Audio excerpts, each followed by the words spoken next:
আচ্ছা, সবাইকে স্বাগত জানাচ্ছি আজকের এই নতুন বিশ্লেষণে। আজ আমরা এমন একটা ফিন্যান্সিয়াল মার্কেট নিয়ে কথা বলবো যেটা নিয়ে আসলে বিশ্বজুড়ে বিতর্কের কোনো শেষ নেই।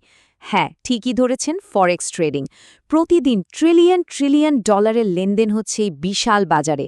কিন্তু প্রশ্ন হলো, এটা কি আসলেই কোনো বৈধ ব্যবসা, নাকি নিছকই একটা ডিজিটাল জুয়া?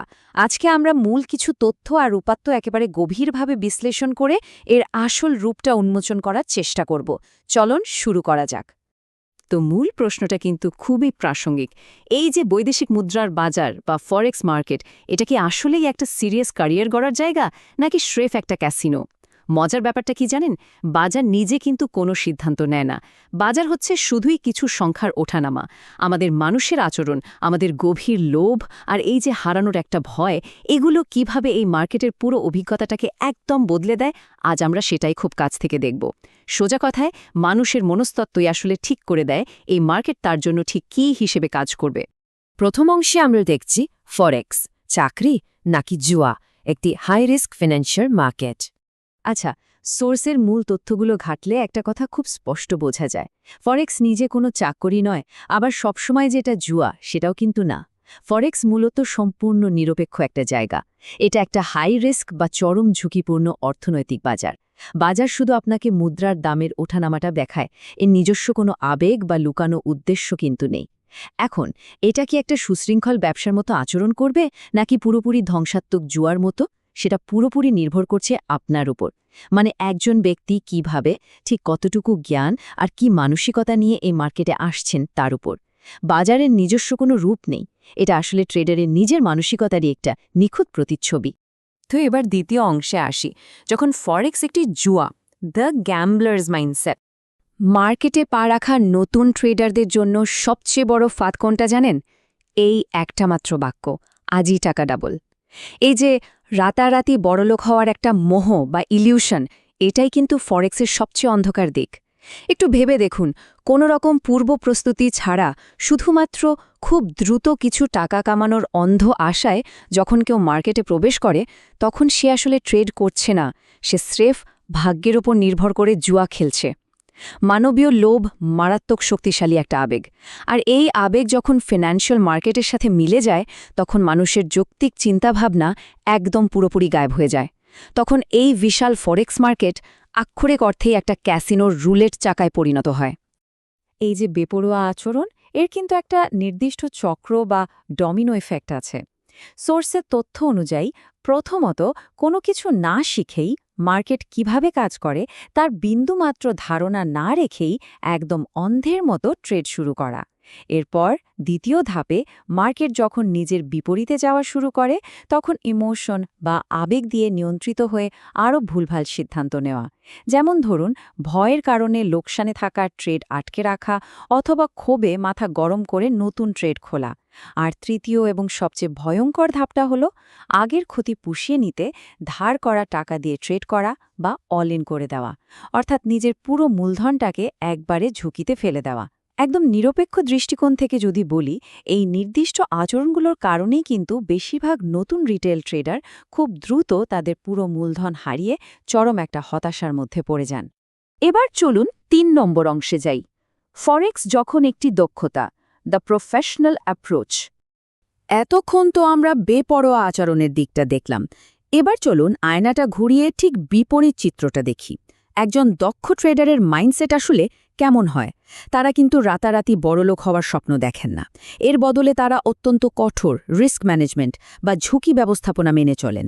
তারা খুব ভালো করেই বোঝেন যে হুট করে বড় লাভের চেয়ে ছোট ছোট কিন্তু ধারাবাহিক লাভই হচ্ছে দীর্ঘমেয়াদী সাফল্যের আসল চাবিকাঠি।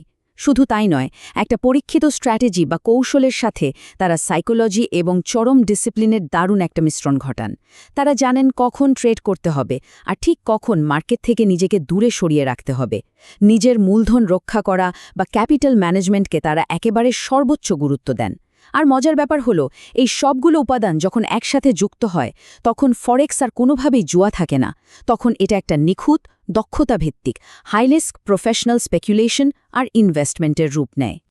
আর এই বিষয়টা খুব দারুণভাবে প্রমাণ করে যে ঠিক একই উচ্চ ঝুঁকির মার্কেট কিভাবে সম্পূর্ণ ভিন্ন দুটো অভিজ্ঞতা দিতে পারে।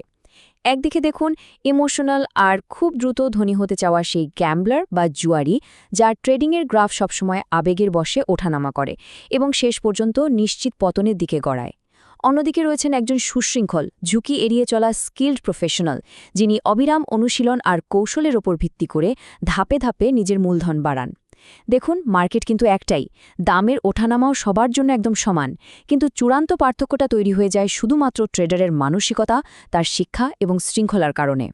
এবার ৪ নম্বর অংশ, সোশ্যাল মিডিয়া বনাম বাস্তবতা, breaking the easy money illusion. আচ্ছা, এবার থিওরি থেকে একটু বেরিয়ে একদম কঠিন বাস্তবতায় ফেরা যাক।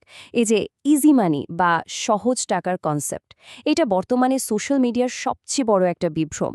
অনলাইনে অনেক কন্টেন্ট ক্রিয়েটর ফরেক্সকে এমনভাবে উপস্থাপন করেন যেন এখান থেকে খুব সহজেই, কোনো রকম স্ট্রেস বা চিন্তা ছাড়াই নিয়মিত একটা আয় করা সম্ভব। বিলাসবহুল গাড়ি, দামি গ্যাজেট আর কোনো একটা সুন্দর সমুদ্র সৈকতে বসে ল্যাপটপে ট্রেড করার দৃশ্য। তারা যে চিত্রটা আঁকেন সেটা আসলে একটা সুপরিকল্পিত বিভ্রান্তি ছাড়া আর কিছুই না। এই মিথ্যা আশ্বাসগুলো সাধারণ মানুষের সামনে ফরেক্সের আসল বাস্তবতাকে পুরোপুরি বিকৃত করে দেয় আর নতুনদেরকে অবধারিতভাবে একটা বিপদের মুখে ঠেলে দেয়। কিন্তু এই মিডিয়ার চটকদার মিথ্যার আড়ালে লুকিয়ে থাকা রুক্ষ বাস্তবতাগুলো আমাদের জানাটা অত্যন্ত জরুরি। সোর্সের তথ্যগুলো যদি দেখি, প্রথমত কঠোর সত্যটা হলো বেশিরভাগ রিটেল ট্রেডারই কিন্তু দীর্ঘমেয়াদে কোনো প্রফিট বা মুনাফা ধরে রাখতে পারেন না। দ্বিতীয়ত, এই পেশার চরম মানসিক চাপের সৃষ্টি করে, যা সাধারণ মানুষের কল্পনারও বাইরে। এখান থেকে আসা আয় কখনোই স্থির বা গ্যারান্টিড না। আপনি এক মাসে বিশাল লাভ করতে পারেন আর পরের মাসেই সেটা শূন্য হয়ে যেতে পারে। আর সবচেয়ে বড় কথা হলো, একটা ফুল টাইম ক্যারিয়ার হিসেবে এটাকে ধরে রাখা অবিশ্বাস্য রকমের কঠিন একটা কাজ। ফরেক্স মার্কেটের এই বিশাল কাঠিন্যকে মেনে নিয়ে এর নির্মম স্বভাবটাকে খুব ভালোভাবে বুঝেই তবে এখানে পা ফেলা উচিত। চলে এলাম শেষ অংশে, ফরেক্সের আসল রূপ, দ্য নিউট্রাল রিয়ালিটি। তো এতক্ষণ ধরে এই যে এতগুলো তথ্য আমরা দেখলাম, এগুলো গভীরভাবে বিশ্লেষণ করে আমরা কিন্তু একটা চূড়ান্ত সিদ্ধান্তে পৌঁছাতে পারি। ফরেক্সকে শুধুমাত্র পিওর গ্যাম্বলিং বা পুরোপুরি জুয়া বলাটা যেমন সত্য নয়, ঠিক তেমনি এটাকে একটা নিরাপদ বা গ্যারান্টিড প্রফেশন বলাটাও একটা সম্পূর্ণ ভুল ধারণা। এই দুই প্রান্তিকের ঠিক মাঝামাঝি জায়গায় এর আসল অবস্থান, আর তা হলো এটা একটা হাই রিস্ক প্রফেশনাল স্পেকুলেশন। এখানে টিকে থাকতে হলে সাধারণ মেধার চেয়েও অনেক বেশি প্রয়োজন আবেগের নিয়ন্ত্রণ, কঠোর শৃঙ্খলা আর নিরবচ্ছিন্ন চর্চা। আজকের এই আলোচনা শেষ করার আগে আপনাদের জন্য একটা প্রশ্ন রেখে যেতে চাই।